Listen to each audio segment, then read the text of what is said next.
What is up, guys? Commander UK here, and I am almost well enough to do this gaming news. So I thought, yes, I will do this gaming news today because I haven't uploaded a video properly in about a week now, and it's been rather boring.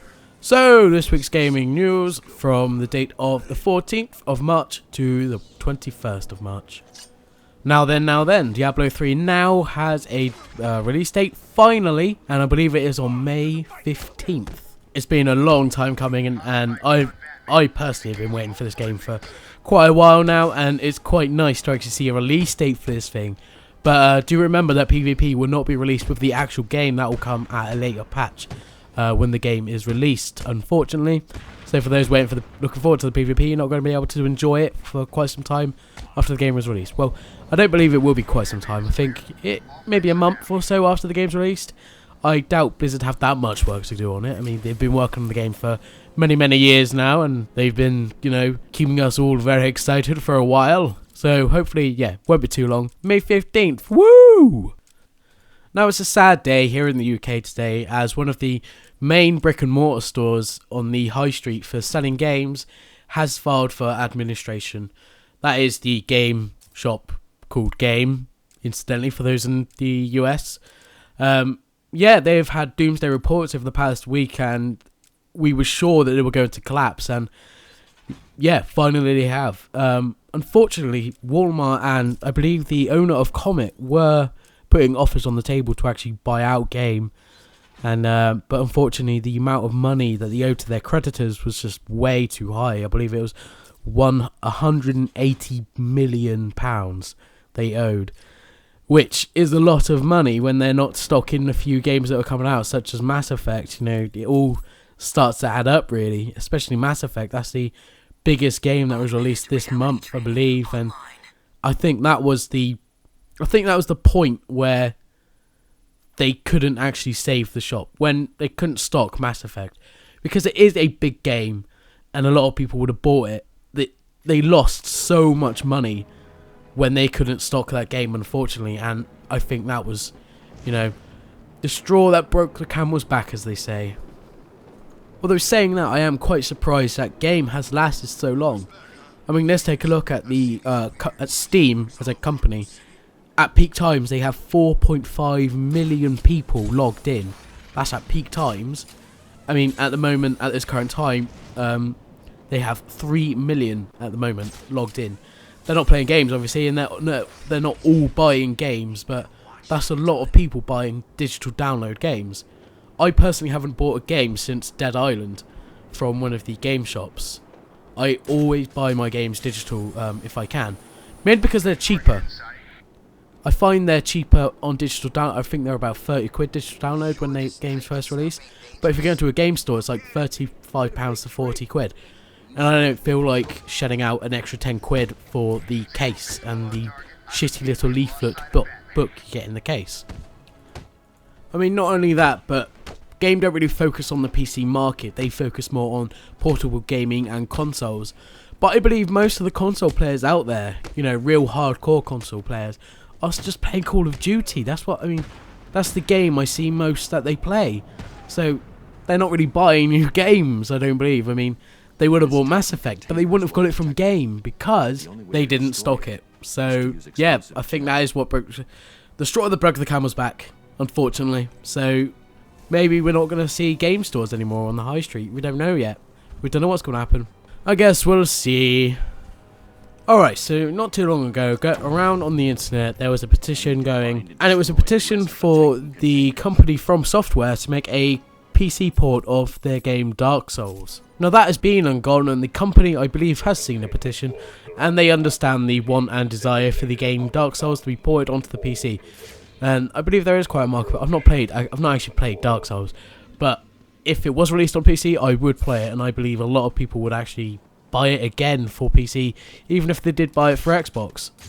Now recently, the company From Software has put on their Dark Souls Facebook page, an announcement is coming. Yes, now a lot of people are speculating that it probably will be a PC port for the game, but I am going to hold my breath and wait for the actual announcement. I'm not going to get my hopes up. So keep an eye out on their Facebook page. If you are a fan of Dark Souls, I believe you will be probably very excited by this. So yeah, check out their Dark Souls Facebook page. Okay, I've only just seen this, but apparently US lawmakers want cigarette-style warning labels on games, and they want the label to say, "Warning, exposure to violent video games has been linked to aggressive behaviour." This is just ridiculous. Don't do this. You don't see them putting labels on movies. What's wrong with movies? What's so bad about video games that single them out from movies? I think movies are often worse than video games. Have you seen the Saw movies? There are some very violent films out there. I've gone to the movies and said that the film was a 15. I've come out thinking that it should have been an 18. The rating system is bullshit for a start, and the person that actually wants this has said, "Just as we warn smokers of health consequences of tobacco, we should warn parents and children about the growing scientific evidence demonstrating a relationship between violent video games and violent behaviour. As a parent and grandparent, I think it is important people to know everything they can about extremely violent nature of some of these games." It's rubbish. It's complete nonsense. Anyone that plays a game and as a consequence goes on a rampage in a local school with a fucking AK are mental in the mind brain. They're not right in the head. You don't see everyone that plays Saints Row, for fuck's sake, going round with a 12-inch rubber cock, slapping people around the face and throwing them into cars. It just doesn't happen. It's not normal behaviour because these people are mental. It just doesn't happen. Even yesterday, The Sun came out with a ridiculous fucking article about Call of Duty, calling it a fucking terrorist simulator. Saying that terrorists are going onto Call of Duty and using it as a training simulator. What sort of terrorists use Call of Duty as a fucking simulator? What is this? Call of Duty isn't realistic. I don't see Barretts firing 12 rounds a second, do you? I think I've ranted on enough about this. It just blows my mind. I hate it when the media gets into the business of games because they're awful at it. They know nothing about it whatsoever. They know none of the facts, and it's just ridiculous. And they should just keep their nose out and stick with fucking music and films when it comes to the actual entertainment industry. I mean, it is just completely ridiculous. I mean, why do we even need these warning labels for a start?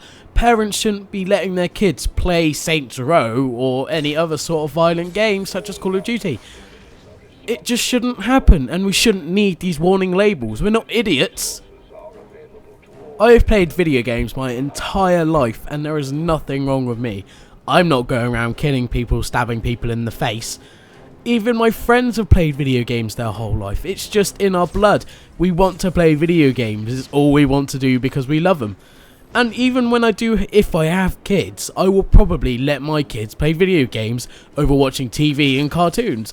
Why? Because when they're playing games, they are actually interacting with the bloody thing, instead of sitting in front of this mindless television that they don't do anything with. They're just watching it. They're not doing anything with their brain. They're doing nothing active at all.